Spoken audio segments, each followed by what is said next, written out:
பகுதி 60 உள்ளூர் சபை. நாம் சபையை பற்றி கேள்விப்பட்டிருப்போம். பொதுவாக கிறிஸ்தவர்களும் சபையை பற்றி கேள்விப்பட்டிருப்பார்கள். ஆனால் உள்ளூர் சபையை பற்றி கேள்விப்பட்டிருக்கும் கிறிஸ்தவர்கள் மிக அரிது. உள்ளூர் சபையை பற்றிய வெளிப்பாட்டை முதலாக சகோதரர் வாட்ச்மேனி அவர்கள் பெற்றார். அதன் பின்பு அதை சகோதரர் விட்னஸ்லி அவர்கள் அதை வளர்த்தார். உள்ளூர் சபையை பற்றிய வெளிப்பாடு மிக அற்புதமானது, மிக அதிசயமானது, மிக ஆழமானது, மிக உயர்வானது. நாம் சபையை பற்றி கேள்விப்பட்டிருப்போம், கிறிஸ்துவின் சரீரத்தை குறித்து கூட கேள்விப்பட்டிருப்போம்.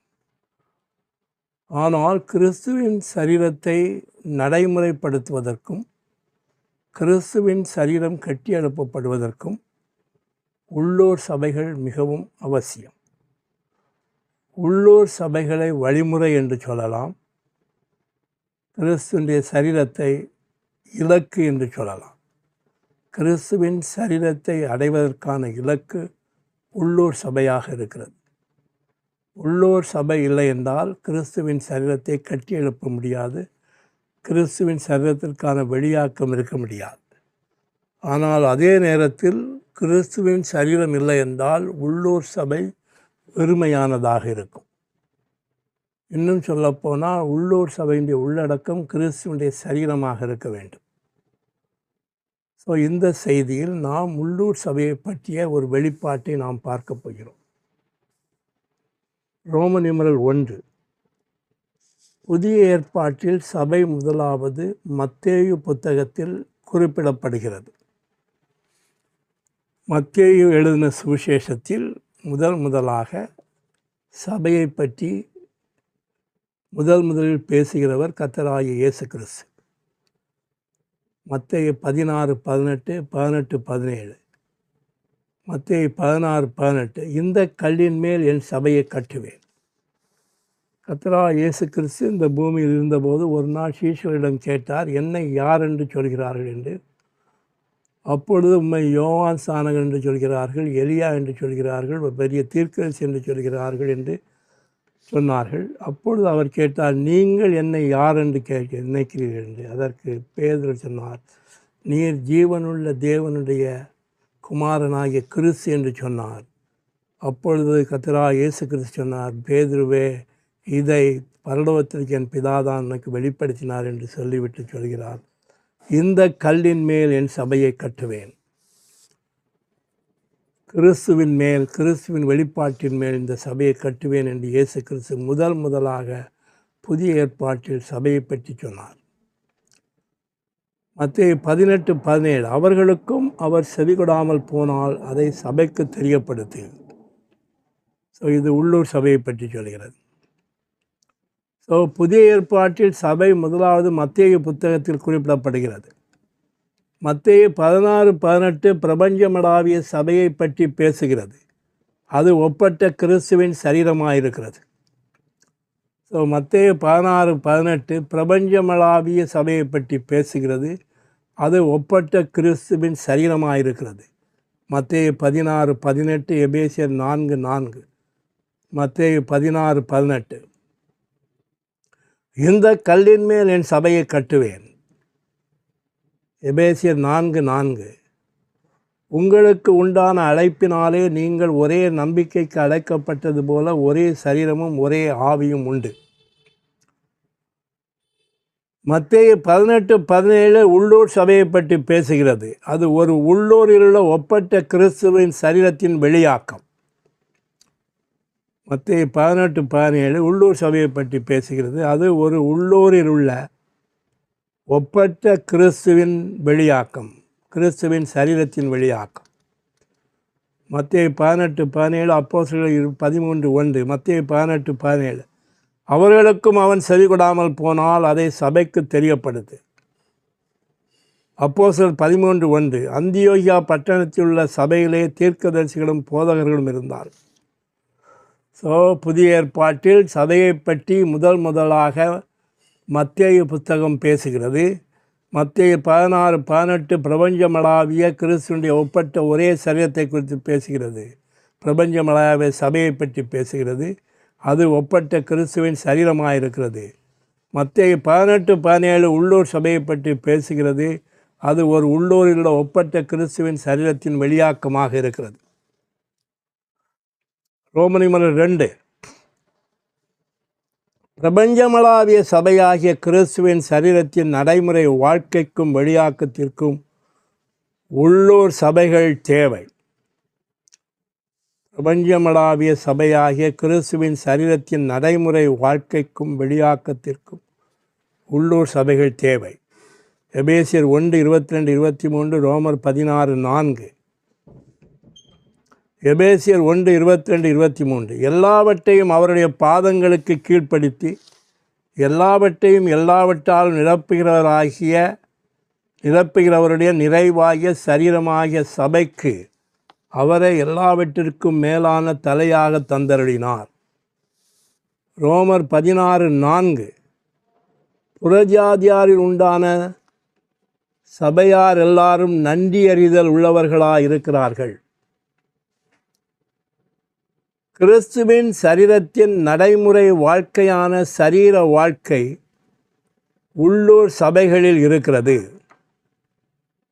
கிறிஸ்துவின் சரீரத்தின் நடைமுறை வாழ்க்கையான சரீர வாழ்க்கை உள்ளூர் சபைகளில் இருக்கிறது.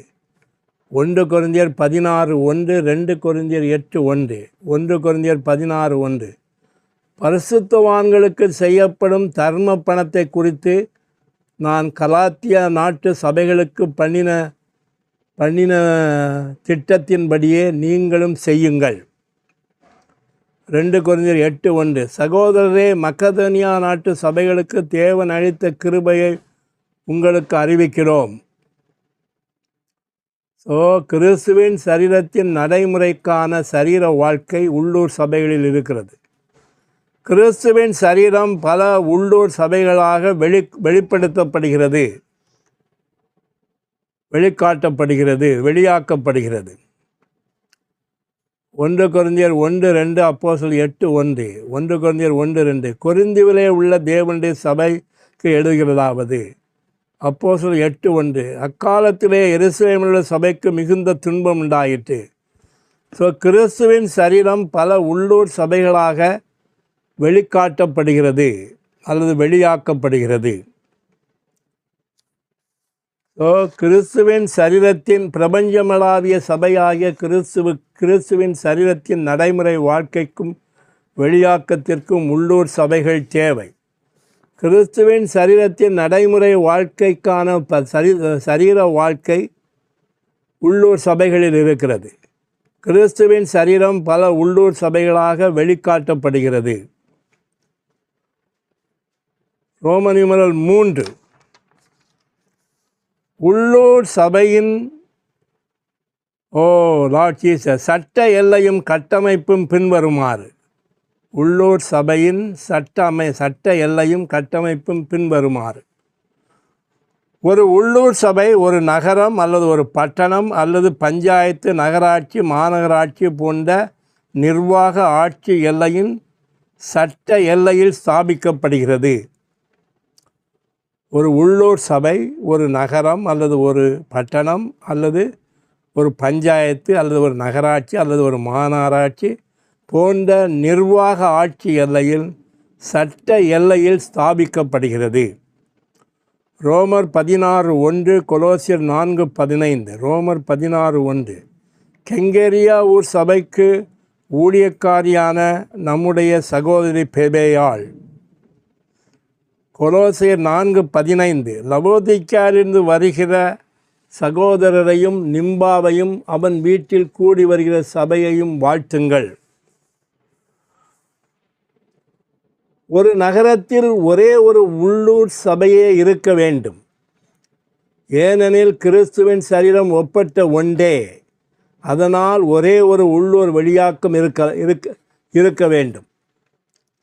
ஒரு நகரத்தில் ஒரே ஒரு உள்ளூர் சபைதான் இருக்க வேண்டும். ஏனெனில் கிறிஸ்துவின் சரீரம் ஒப்பற்ற ஒன்றே. அதனால் ஒரே ஒரு உள்ளூர் வெளியாக்கம்தான் இருக்க வேண்டும். தீத்து 1:5 அப்போஸ்தலர் 14:23. தீத்து 1:5. பட்டணங்கள் தோறும் மூப்பரை ஏற்படுத்து. அப்போஸ்தலர் 14:23. அந்தந்த சபைகளில் அவர்களுக்கு மூப்பர்களை ஏற்படுத்தினார்கள். தீத்து 1 பட்டணங்கள் தோறும் மூப்பரை ஏற்படுத்தினார்கள். அப்போஸ்தலர் 14:23 சபைகள் தோறும் ஏற்படுத்தினார்கள். ஸோ சபைகள் பட்டணத்திற்கு இணையாக இருக்கிறது. அதாவது ஒவ்வொரு பட்டணத்திலும் ஒவ்வொரு சபை இருக்கிறது. ஸோ ஒரு பட்டணத்தில் ஒரு சபை தான் இருக்க வேண்டும். ஏனெனில் கிறிஸ்துவின் ஒப்பற்ற சரீரத்திற்கு ஒரே ஒரு வெளியாக்கம்தான் இருக்க வேண்டும். நகர எல்லைக்குள் உட்பட்ட எல்லா விசுவாசிகளும் அந்த நகரத்திலுள்ள ஒப்பற்ற ஒரே ஒரு உள்ளூர் சபையை கட்டி அமைக்க வேண்டும். நகர எல்லைக்குள் உட்பட்ட எல்லா விசுவாசிகளும் அந்த நகரத்திலுள்ள ஒப்பற்ற ஒரே உள்ளூர் சபையை கட்டி அமைக்க வேண்டும். சென்னை நகரத்தை எடுத்துக்கொண்டால், பட்டணத்தை எடுத்துக்கொண்டால், சென்னை பட்டணத்தில் இருக்கக்கூடிய எல்லா கிறிஸ்துவின் விசுவாசிகளும் சென்னையில் உள்ள சபையில் இருக்கிறார்கள். ஸோ சென்னையில் உள்ள சபை சென்னையில் உள்ள எல்லா விசுவாசிகளாலும் கட்டி அமைக்கப்படுகிறது. இதுதான் இதற்கு அர்த்தம். கொலோசியர் 4:16 அப்போஸ்தலர் 8:1. கொலோசியர் 4:16. இந்த நிருபம் உங்களிடத்தில் வாசிக்கப்பட்ட பின்பு இது லவோதிக்கா சபையிலும் வாசிக்கப்படப்படி செய்யுங்கள். லவோதிக்காவிலிருந்து வரும் நிருபத்தை நீங்களும் வாசியுங்கள். அப்போஸ்தலர் 8:1. அக்காலத்திலே எருசலேமிலுள்ள சபைக்கு மிகுந்த துன்பம் உண்டாயிற்று.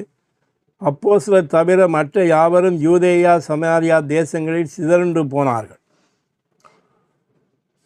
ஒரு உள்ளூர் சபை ஒரு நகரம் அல்லது ஒரு பட்டணம் அல்லது பஞ்சாயத்து, நகராட்சி, மாநகராட்சி போன்ற நிர்வாக ஆட்சி எல்லையின் சட்ட எல்லையில் ஸ்தாபிக்கப்படுகிறது.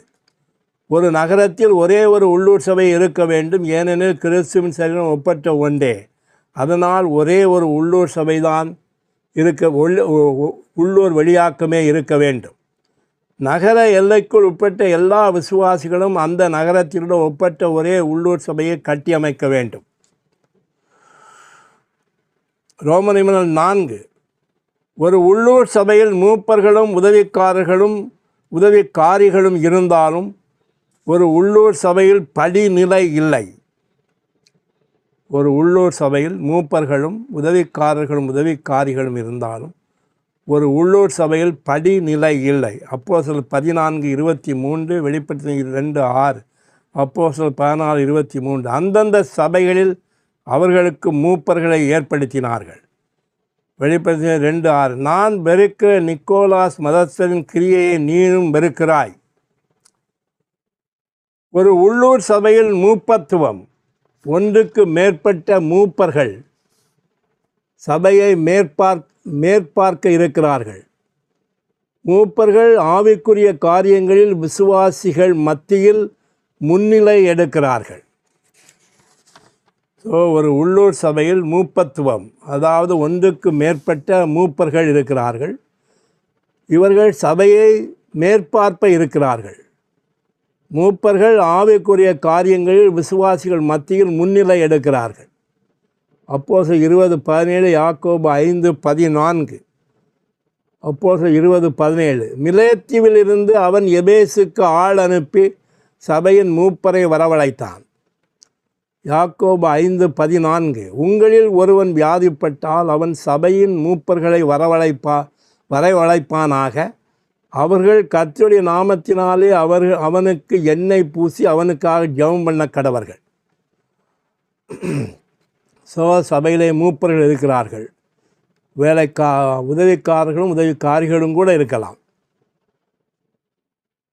தேவன் கிறிஸ்துவிலுள்ள எல்லா விசுவாசிகளையும் ஆசாரியர்களாக ஆக்கியுள்ளார். எனவே உள்ளூர் சபையின் படிநிலை கிடையாது. எல்லா பரிசுத்தவான்களும் அந்தஸ்தும் அதேதான், ஒன்றே. அவர் மூப்பராக இருந்தாலும் சரி, உதவிக்காரராக இருந்தாலும் சரி, உதவிக்காரியாக இருந்தாலும் சரி, எல்லாரும் விசுவாசிகளே, எல்லாரும் பரிசுத்தவான்களே. இதில் மூப்பர் பெரியவர், பரிசுத்தவான் சிறியவர் என்று கிடையாது. 2 பேரும் ஒன்றுதான். எல்லா பரிசுத்தவான்களின் அந்தஸ்தும் ஒன்றுதான், அதேதான். ஸோ தேவன் கிறிஸ்துவிலுள்ள எல்லா விசுவாசிகளையும் ஆசாரியர்களாக்கினார். எனவே உள்ளூர் சபையில் படிநிலை கிடையாது. எல்லா பரிசுத்தவான்களின் அந்தஸ்தும் அதே தான், அது ஒன்றே. வெளிப்படுத்தின 1:6, பிலிப்பியர் 1:1, வெளிப்படுத்தின 1:6. நம்மிடத்திலே அன்பு கூர்ந்து தமது இரத்தத்தினாலே நம்முடைய பாவங்களரை நம்ம கழுவி தம்முடைய பிதாவாகிய தேவனுக்கு முன்பாக நம்மை ராஜாக்களும் ஆசாரியர்களும் ஆக்கினார். பிலிப்பியர் 1:1. இயேசு கிறிஸ்துவின் ஊழியக்காரனாகிய பவுலும் தீமோத்தேயுவும் கிறிஸ்து இயேசுவிலுள்ள பரிசுத்தவான்கள் அனைவருக்கும் கண்காணிகளுக்கும் உதவிக்காரருக்கும் எழுதுகிறதாவது.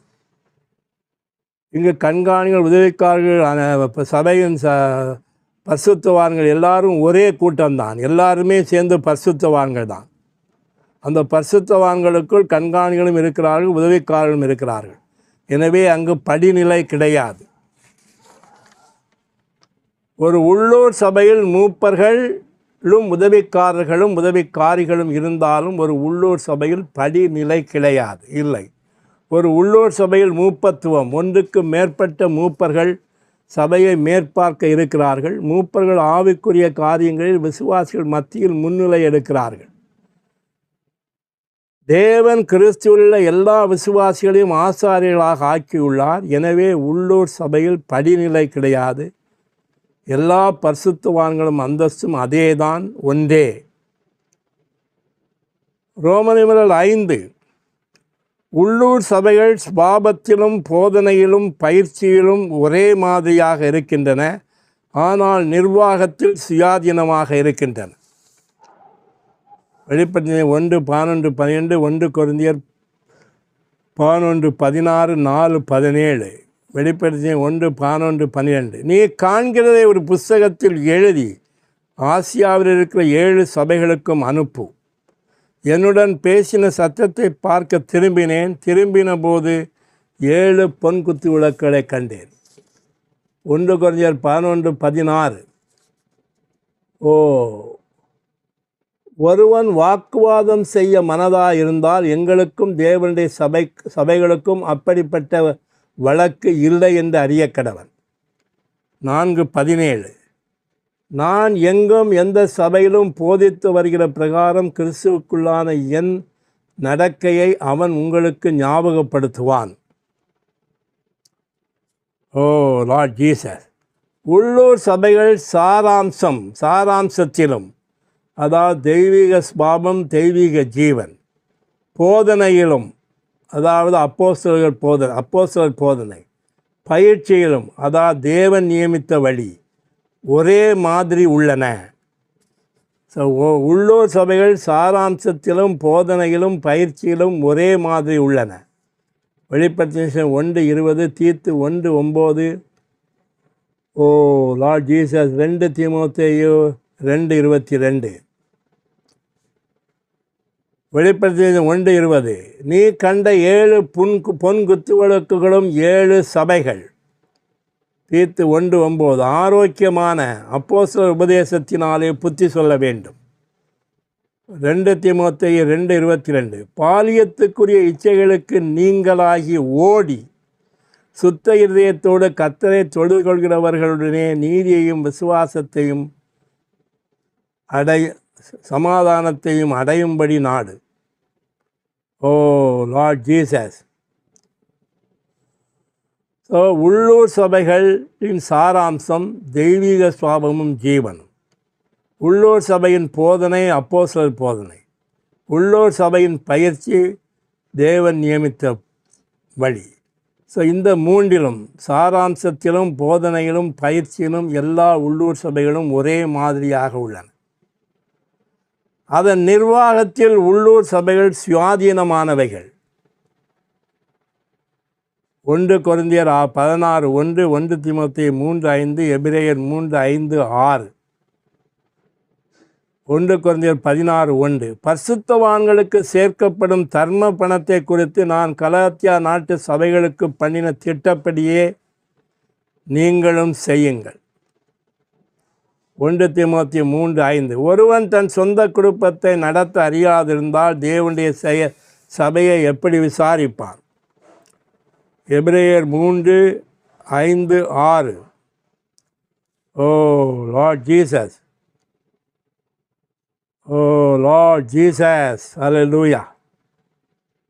சொல்லப்பட போகிற காரியங்களுக்கு சாட்சியாக மோசே பணிவிடைக்காரனாய் தேவனுடைய வீட்டில் எங்கும் உண்மையுள்ளவனாக இருந்தான். கிறிஸ்துவோ தேவனுடைய வீட்டிற்கு மேற்பட்டவராக குமாரனாக உண்மையுள்ளவராக இருக்கிறார். உள்ளூர் சபைகள் சுவாபத்திலும் போதனையிலும் பயிற்சியிலும் ஒரே மாதிரியாக இருக்கின்றன, ஆனால் நிர்வாகத்தில் சுயாதீனமாக இருக்கின்றன. ஒரு உள்ளூர் சபைகள் சாராம்சத்திலும் போதனையிலும் பயிற்சியிலும் ஒரே மாதிரியாக உள்ளன, அதன் நிர்வாகத்தில் உள்ளூர் சபைகள் சுயாதீனமாக இருக்கின்றன. ஹல்லேலூயா, பிரைஸ் தி லார்ட். உள்ளூர் சபைகளுக்காக ஸ்தோத்திரம். உள்ளூர் சபைகள், உள்ளூர் சபை, ஓ லார்ட் ஜீசஸ். புதிய ஏற்பாட்டில் சபை முதலாவது மத்தேயு புத்தகத்தில் குறிப்பிடப்படுகிறது. மத்தேயு 16:18 பிரபஞ்சமளாவிய சபையை பற்றி பேசுகிறது. அது ஒப்பற்ற கிறிஸ்துவின் சரீரமாக இருக்கிறது. மத்தேயு 18:17 உள்ளூர் சபையை பற்றி பேசுகிறது. அது ஒரு உள்ளூரில் ஒப்பற்ற கிறிஸ்துவின் சரீரத்தின் வெளியாக்கம். பிரபஞ்சமளாகிய சபையாகிய கிறிஸ்துவின் சரீரத்தின் நடைமுறை வாழ்க்கைக்கும் வெளியாக்கத்திற்கும் உள்ளூர் சபைகள் தேவை. கிறிஸ்துவின் சரீரத்தின் நடைமுறை வாழ்க்கைக்கான சரீர வாழ்க்கை உள்ளூர் சபைகளில் இருக்கிறது. கிறிஸ்துவின் சரீரம் பல உள்ளூர் சபைகளாக வெளிக்காட்டப்படுகிறது. உள்ளூர் சபையின் சட்ட எல்லையின் கட்டமைப்பும்.